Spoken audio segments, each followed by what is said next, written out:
Beneath the sands of Luxor, scientists found something that was perhaps never meant to be found.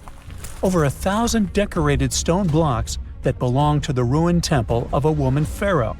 It got us thinking, why was this temple so brutally destroyed, and who was this woman? Her name is Hatshepsut, and she is now considered one of Egypt's greatest pharaohs, but for a long time, history almost forgot her. She ruled during the 18th dynasty, from around 1479 to 1458 BCE. She's remembered for her ambitious building projects, successful military campaigns, and flourishing trade expeditions. It turns out she was one out of 4 women to take the title of pharaoh in Egyptian history.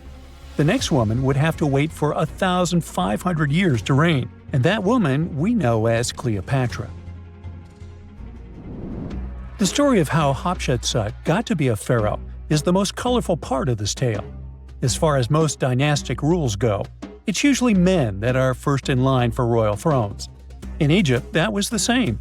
That's why, when Pharaoh Thutmose I had a daughter as his firstborn, that was a big no-no as far as his succession line went. A few years later, Pharaoh Thutmose I passes away. The crown passed to Thutmose II, who ruled briefly, only to leave the throne to his infant son, Thutmose III. In this scenario, Hatshepsut was this pharaoh's stepmother. So what happened was that Hatshepsut served as advisor to her stepson, since he was too young to rule on his own. But after 7 years, she made an unprecedented move. She decided to seize power and declared herself Pharaoh of Egypt. Now this was not a simple power grab. Hatshepsut understood that if she wanted to rule, she had to present herself as a legitimate king. In a bold move, she adopted the full royal regalia, including the false beard traditionally worn by male pharaohs. She was often depicted in statues and hieroglyphs as a man, wearing the pharaoh's kilt and headdress. But this wasn't about disguising herself. Experts believe she never tried to hide her identity. Inscriptions on her statues often included feminine titles, like Daughter of Re, or grammatical structures that combined male and female terms, such as His Majesty herself. This showed that while she adopted traditional symbols of kings, she still acknowledged her true gender. But she needed to go even further. To legitimize her rule, she crafted an elaborate origin story. She claimed that the deity Amun himself had visited her mother in the form of her father, Thutmose I, and that she was his divine daughter. Now this was no small claim, since pharaohs were seen as deities on earth. By aligning herself with Amun, she strengthened her right to the throne. In temple carvings, she depicted this divine birth with Amun, presenting her as his rightful heir. These narratives weren't just mythology, they were tools, ensuring her position remained unchallenged. Hatshepsut also took a new name, Ma'at Kari, which translates roughly to "Truth is the soul of the sun god." The word Ma'at was central to Egyptian beliefs. It represented order, justice, and divine balance. Pharaohs were expected to uphold Ma'at to ensure Egypt's stability. By calling herself Ma'at Kari, Hatshepsut was likely reinforcing that she was a legitimate and rightful ruler. Her reign was truly great. She led Egypt into an era of peace and prosperity, launching massive building projects and restoring temples across the kingdom. Her most famous achievement was the construction of her temple at Deir el-Bahari, a pretty impressive architectural masterpiece carved into the cliffs of Luxor. Hatshepsut initiated one of the most ambitious construction projects in ancient Egyptian history, commissioning monuments, temples, and obelisks to immortalize her reign. It's argued that she continued with the construction of the Avenue of the Sphinxes, a grand road lined with statues leading to the Karnak Temple. For many, her shining architectural achievement was the towering obelisk she had carved from single pieces of granite. One of these, weighing over 320 tons, still stands today. Now, beyond building, she expanded Egypt's influence through trade. She sent an expedition to the mysterious land of Punt, believed to be modern-day Somalia or Eritrea, bringing back riches like gold, ivory, and exotic animals.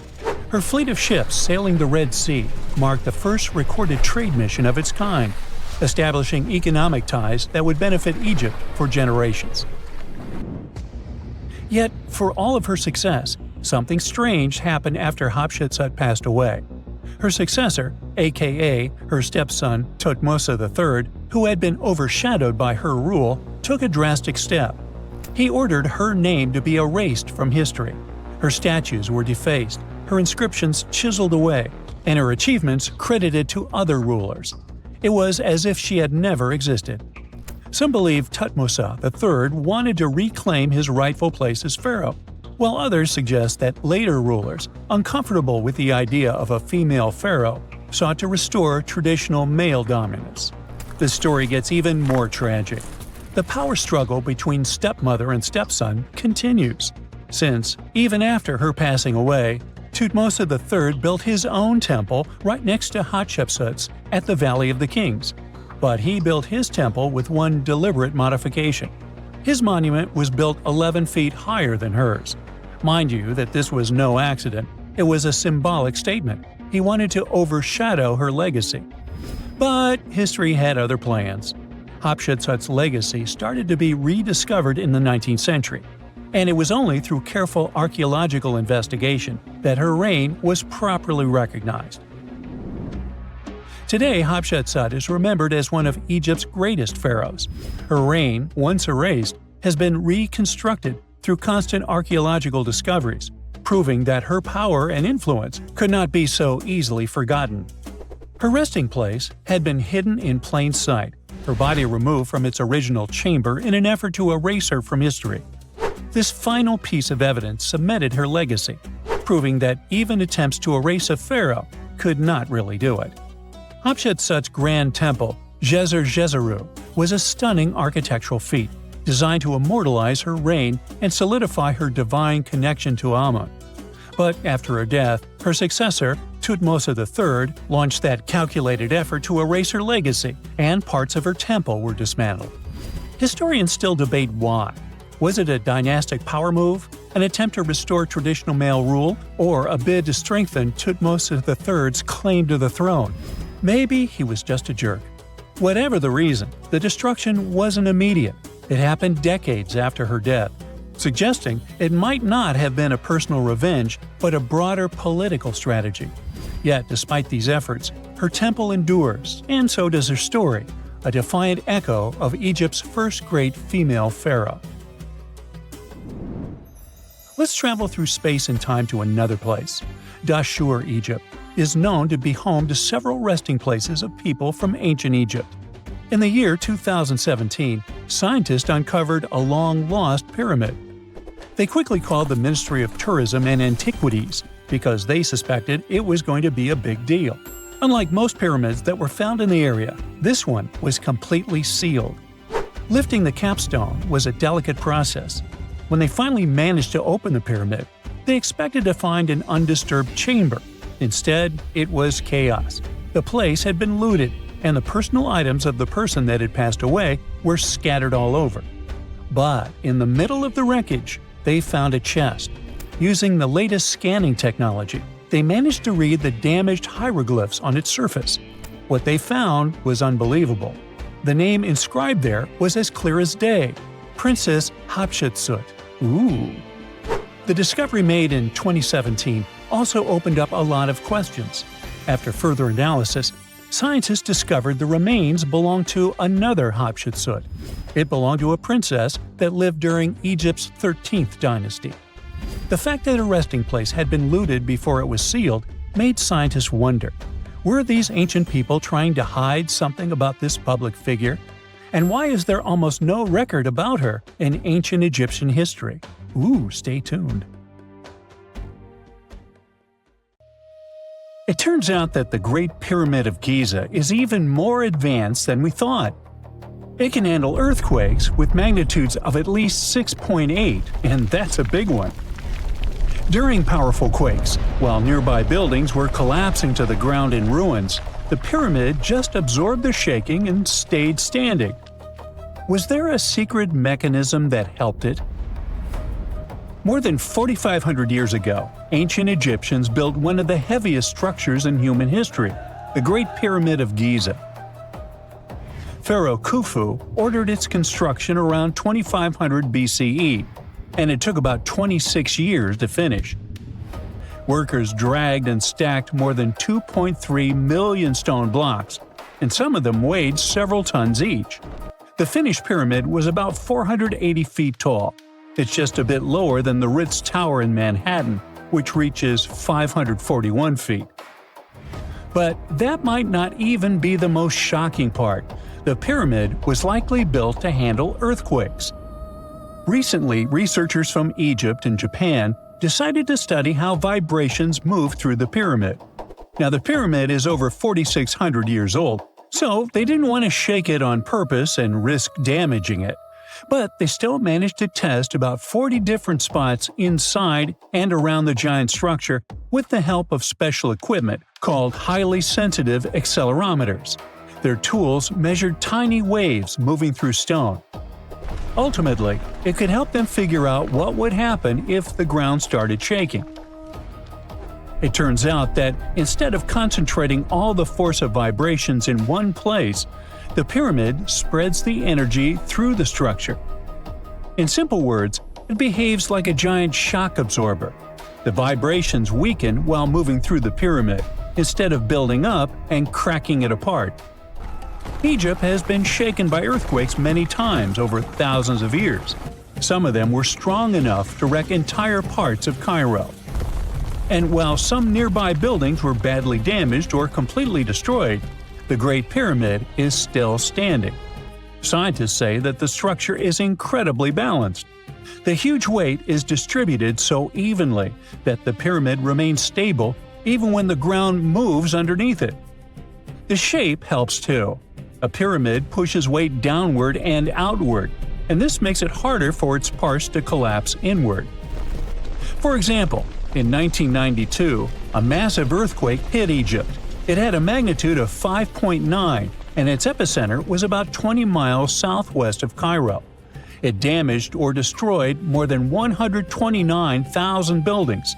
Old tombs near the Valley of the Kings had to be reinforced so they wouldn't collapse. But the Great Pyramid didn't really care, having lost just one stone.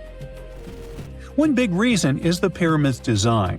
Its base is enormous, more than 755 feet wide. That wide bottom helps spread out force and keeps the structure stable during shaking. The pyramid is also extremely symmetrical. This helps balance pressure from all sides. Plus, underneath, there's solid bedrock that acts like a super strong foundation. Then, there are the blocks themselves. Ancient builders used huge limestone blocks that lock together like giant puzzle pieces. During an earthquake, such a structure can absorb and spread vibrations. It won't crack apart right away. The Great Pyramid wasn't Egypt's first attempt at pyramid building. Earlier rulers had already been experimenting for many generations. For example, more than 100 years before Khufu, Egyptians built the step pyramid at Saqqara. Instead of having smooth sides, it looked like giant stone stairs. Later, Khufu's father started building larger pyramids with smooth outer sides, much closer to the famous pyramids we know today. Over time, Egyptian builders kept learning what worked and what failed. Yep, some later pyramids tried cheap shortcuts. One pyramid used part of a natural hill to save materials.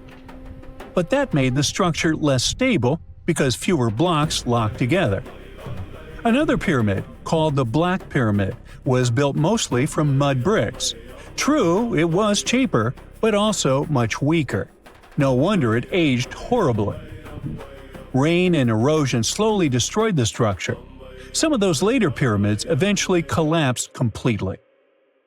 But let's get back to the Great Pyramid and its earthquake survival skills. Scientists actually went inside it and measured its vibrations. They studied places like the King's Chamber, the Queen's Chamber, underground tunnels, and hidden rooms above the King's Burial Chamber.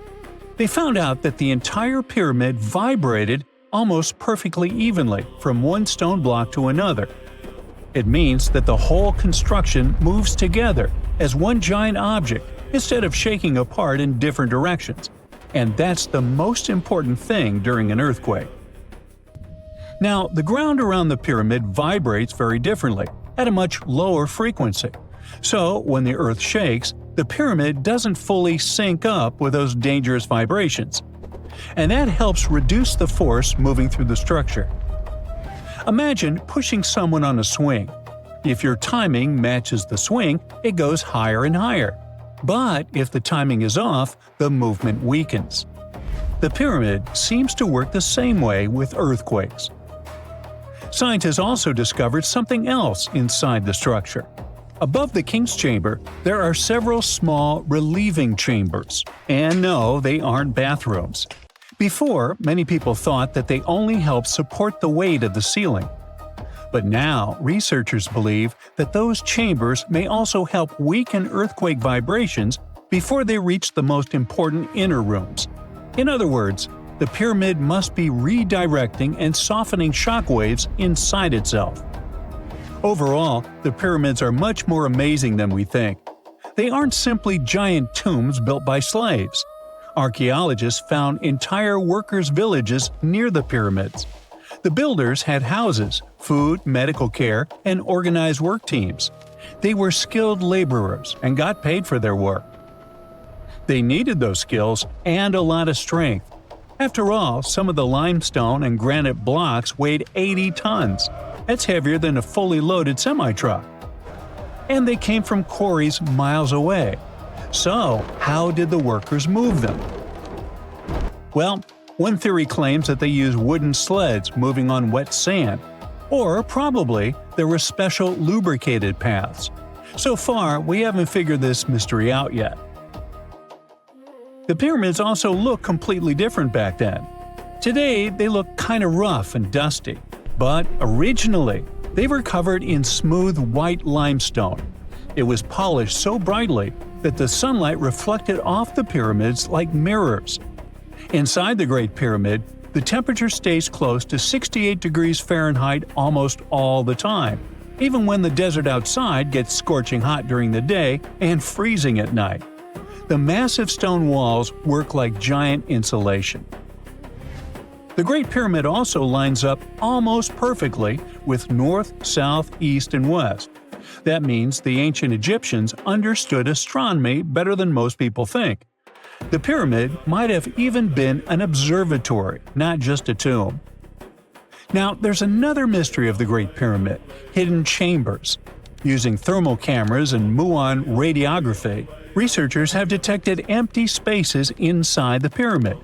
But we can't reach them yet, so no one knows what's in there. Of course, there are theories: secret rooms, lost knowledge, hidden chambers, or something that could change how we see the pyramid completely.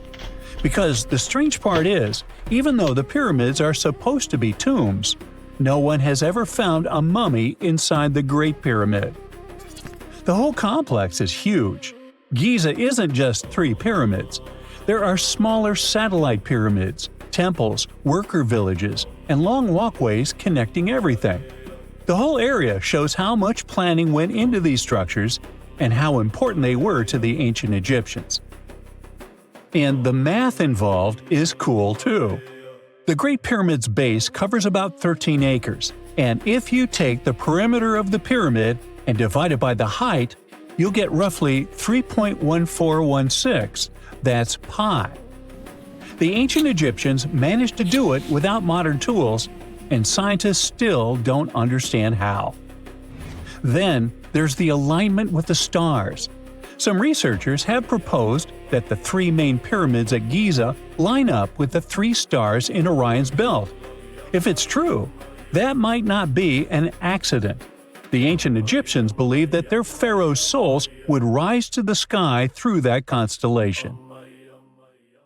Wow! Scientists have found a lost city beneath Egypt's pyramids.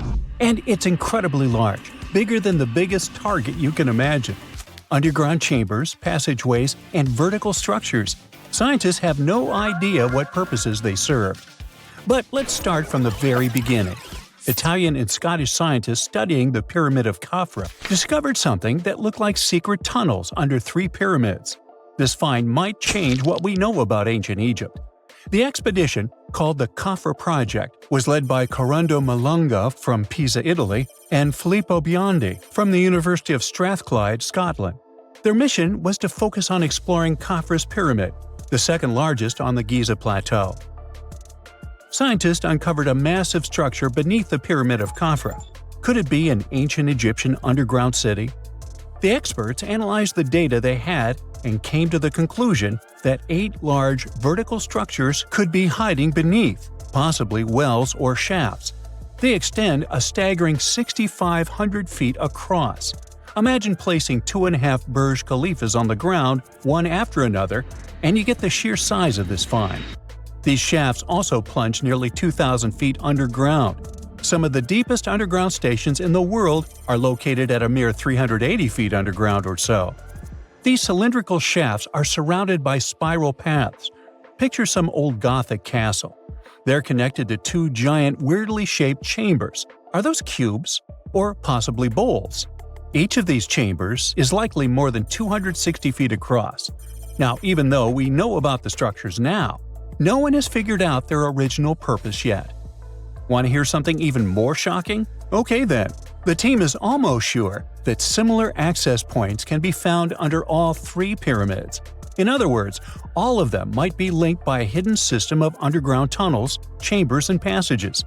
Even deeper, about 4,000 feet under the surface, there might be more unknown structures. And doesn't it add to the mystery? But the coolest news is that, according to some team members, these hidden structures near Giza pyramids could align with the legendary Halls of Amenti. In ancient Egyptian mythology, it's a place where people are believed to arrive when they're close to the end of their days. There, they are said to take a 3-day-long trial, facing their biggest fears. Now, how did scientists even discover these hidden spaces? To uncover them, researchers used 2 satellites positioned 420 miles above Earth. They sent radar signals to the Giza Plateau, and these signals generated detailed images, which were later compiled into a 3D model of the underground layout, including the newly detected shafts. Then, using synthetic aperture radar or SAR technology, which is a type of radar that can penetrate through stone, the team also spotted 5 small room-like structures hidden deep within the pyramid. One of these chambers contained a sarcophagus, which was once thought to be the tomb of Pharaoh Khafra. But now, scientists believe this was a mistake. The true burial site is likely to be elsewhere. In any case, these 5 hidden rooms were completely unknown before the scans. They seem to be arranged in the center of the pyramid and are linked to underground pathways leading somewhere below the structure.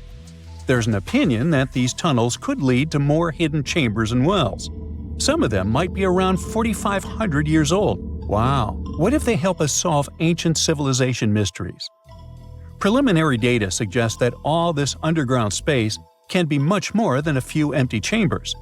There might be many more hidden structures near the Giza pyramids. How come?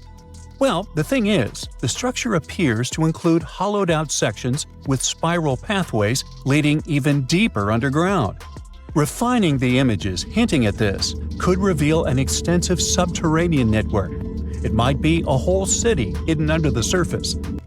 Now, despite the excitement surrounding these findings, there are also a lot of people who don't believe in the existence of the underground city. They're skeptical about the archaeological discovery in Egypt due to the lack of peer-reviewed verification. That's why several archaeologists and radar experts have challenged the validity of the claims. They've explained that the technology used to make the discovery may not be advanced enough to produce such detailed underground imagery. According to them, the 5 smaller chambers found near the surface could be natural formations, since the area had had sacred significance long before the construction of the pyramids. Some experts have even dismissed the use of radar methods in this context altogether. They call these methods scientifically unproven and question their accuracy. The discovery has also reignited discussions about ancient Egyptian myths and the possibility of hidden texts lying somewhere beneath the Giza pyramids. The layout of the newly detected underground chambers shares similarities with mythological accounts of the Hall of Records, a rumored chamber that could preserve early Egyptian wisdom. If confirmed, These findings could significantly reshape the understanding of Egypt's sacred topography. Plus, this lost city beneath Egypt's pyramid could become physical evidence of previously unknown underground structures. That's why the Khafra project is super eager to begin excavating to confirm their findings. But getting approval from Egyptian authorities is a challenging process. The discoveries still need to undergo peer review before they are accepted by the academic community.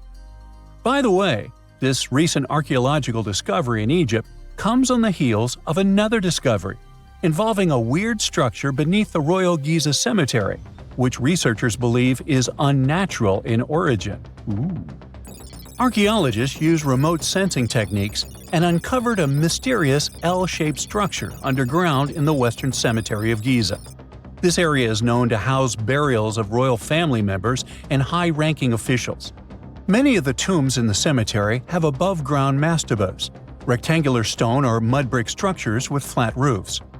But there is an area in the center of the cemetery where there are no above-ground structures. To investigate this unexplored region, the team used electrical resistive tomography and ground-penetrating radar. ERT works by sending electrical currents into the ground and measuring the resistance to detect remains. As for GPR, it sends radar into the ground and maps the structures based on the radar's return. The team found an anomaly about 6.5 feet beneath the surface. It appeared to be an L-shaped structure measuring at least 33 feet in length. The readings suggested that the structure had been backfilled with sand after its construction. This made the team hypothesize that it could be a mix of sand and gravel, or possibly an air void. This anomaly was classified as a highly resistive structure, which meant it didn't occur naturally. Motoyuki Sato, the study's lead author and professor at Tohoku University in Japan, claims that the structure is not a natural formation due to its sharp shape. Another weird thing about ancient Egyptian pyramids is that historians have long believed that they were built primarily for royals and high-status individuals who had the wealth and power to create such massive structures. However, new research from the archaeological site of Tombos in modern-day Sudan challenges this assumption. The thing is, Tombos' pyramid may have served as burial sites for low-status workers as well as elites. The hard-working members of ancient communities may have found their last resting place in some of the most visible monuments, including the pyramids. Located along the Nile River in the ancient region of Nubia, Tombos became part of Egypt after its conquest of the area around 1400 BCE. That's when Egypt established the site to strengthen its colonial control. Workers at Tombos built pyramids, but those were much more modest than the famous pyramids of Giza. The research team reanalyzed 110 human skeletons from Tombos, originally studied in 2012. In particular, they examined the entheses, the areas where tendons and ligaments attach to bones. Such an analysis can give us insights into the amount of physical labor a person performed. When someone does hard labor, their bones often develop distinct crests and ridges at these attachment points due to the stress on the tendons and ligaments. And while some skeletons showed little change in their entheses, suggesting they belonged to individuals from the upper classes, others showed more serious changes. It means they belong to lower-class workers. This finding can totally challenge our earlier understanding of pyramid burials, especially the idea that only elites were buried in the pyramids, because the pyramids themselves were designed for the elite. This recent research may prove that lower-class workers may have found their final resting place in these monumental structures too. 2 centuries ago, a 31-year-old Frenchman stormed into his brother's office in Paris. He had only one thing to share. "I've got it!" The man was so excited that he immediately collapsed. He spent the next 5 days in bed recovering his health. Who was this mysterious person, and why was he so thrilled? Jean-François Champollion made one of the greatest scientific breakthroughs in human history. He had cracked the code of Egyptian hieroglyphs. This enabled scientists to finally unravel the secrets of this ancient civilization. They weren't able to read hieroglyphs for nearly 2,000 years. After the Romans took over Egypt, the intricate writing system slowly faded away from people's minds. The last of the hieroglyphic texts date back to the 4th century. For thousands of years, Egyptians used images to show their lives. But the knowledge of how to read these pictures was lost to modern science. The story of hieroglyphs began in 3250 before current era. That's when ancient Egyptians developed writing. Their motivation was to better organize the distribution and storage of goods. One of the earliest examples is a ceramic jar that had an inscription in black ink. There were two major writing systems. The first were the hieroglyphs, which literally means sacred carving. Egyptians carved hieroglyphs in stone on temples, tombs, and similar monuments for 3,000 years. They present a system of pictorial texts. A pictograph is a picture or a drawing that stands for an idea of a word.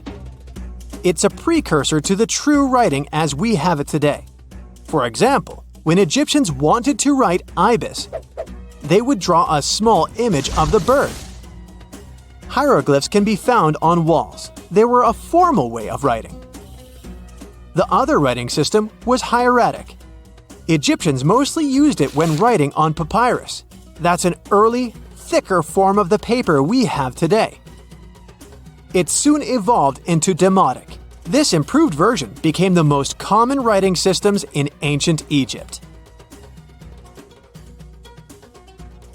Then, in the early 4th century BCE, Alexander the Great took control of Egypt.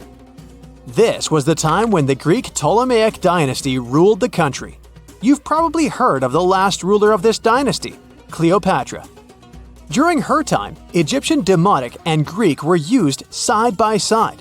The two started mixing, and by the year 100, a new language emerged, Coptic. It slowly replaced the ancient writing system. Only Egyptian priests used hieroglyphs for the next couple of centuries, and then their meaning was lost to history. But not forever. Arabs were the first who tried to solve the mystery of the hieroglyphs. Medieval travelers came across these strange symbols and wanted to understand their meaning. They consulted speakers of Coptic and translated text from Greek and Latin into Arabic to break the code of the hieroglyphs. During the Renaissance, Europeans also became fascinated with the legacy of ancient Egypt. Scholars from the Old Continent believed that hieroglyphs were a group of symbols as opposed to a written language. This was all about to change in 1799. A year earlier, Napoleon, the famous French ruler, arrived in Egypt. His subordinates constructed a fort that dated back to the 15th century. Rashid, or Rosetta, was a port town in the northeast of Egypt, near Alexandria. One section of the old fortification wall contained an interesting slab inside. The stone tablet was made of a granite-like rock. It was just 40 inches high and 30 inches wide. It contained 3 distinctive sections of text carved into it. The letters were in 3 scripts and 2 languages: hieroglyphs, Demotic, and Greek. It was a fragment of a larger ancient stela. These are upright stone slabs that are used to dedicate to a person or an event, but the one from Rosetta was damaged. 2/3 of the hieroglyphic text on the top was missing. The bottom Greek text lacked a cornerstone. The only fully preserved section was the writing in Demotic in the middle of the slab. It eventually ended up in the British Museum. The scientific community was intrigued, and the race was on to decipher it. Prints and casts of the slab went out all over Europe. Scholars already knew ancient Greek, so in theory, this shouldn't have been so hard. The first people who saw the Rosetta Stone thought the process would take 2 weeks. In the end, it took 2 decades. The main issue was the fact that hieroglyphs and spoken ancient Egyptian didn't have a connection anymore.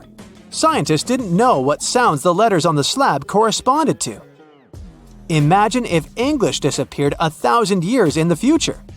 Then someone finds a tablet with the word dog. At first, they wouldn't know how to read the word or the individual letters. Even if they figured out how to pronounce the word, they wouldn't know its meaning. This is what linguists were dealing with in the case of the Rosetta Stone. The careful study of the artifact produced another find. The texts weren't direct translations of each other. They both described the same event, but in different words. It was like you saw a movie with two friends, and then all three of you wrote different reviews about it. The original text was probably in Greek, but the translators added extra words to make it sound more Egyptian. An English physician and physicist, Thomas Young, made the first great breakthrough. He knew that the name Ptolemy appeared several times in the text based on the Greek translation. This wasn't an Egyptian name, so it was impossible to represent it with a single image. The only way to spell out this Greek name was to use symbols that sound like it when produced. This is called transliteration, and we have it today as well. This is how foreign-sounding words are written down in Chinese or some Slavic languages. Young focused on sets of hieroglyphs in oval frames. These are called cartouches. He experimented a bit but finally discovered that one of them read, Ptolemy the Great. The individual hieroglyphs that made up this name corresponded to sounds needed to produce it. This is where our mysterious man from the beginning of the video enters the picture. Champollion picked up where Young left off. He knew Coptic, so the Frenchman was able to determine what many other hieroglyphs sounded like. The eureka moment was close. It came while he was studying a cartouche from a site dedicated to Ramses II. It had 4 symbols. The last 2 were the same. He determined this was the sound S. The first symbol was the sun. This is Ra or Re in Coptic. So the cartouche read Ra something SS. Can you already guess the name? Of course, it's Ramses. This breakthrough finally cracked the code. Ancient Egyptian wasn't a mishmash of cool-looking images. It was a phonetic language that Jean-François Champollion discovered in September of 1822. The stone slab is today known as the Decree of Memphis. The Egyptian Council issued it in this city in the year 196 before current era. In it, they expressed their loyalty to the pharaoh. They erected identical stelae in temples all across Egypt. The Rosetta Stone was just one copy of them, but its content is less important than the fact that Champollion's translation gave these ancient peoples their voice again. During the 1800s, European scholars didn't think that the Egyptian civilization was much older than classical Greek or Roman. Now that scientists could read hieroglyphs, a whole new chapter of human history opened. One of the most famous finds in the history of archaeology happened in 1922. That's when the British archaeologist Howard Carter discovered the tomb of Pharaoh Tutankhamun in Egypt's Valley of the Kings. The whole world admired King Tut's golden mask. But without Champollion's pioneering work, it would be impossible to know who its owner was. The young pharaoh's cartouche is phonetic. For instance, you pronounce the pictograph of a chick as the vowel U. The symbol for the key of life is an ankh, and there is a shepherd's crook in the end. It symbolizes the word ruler.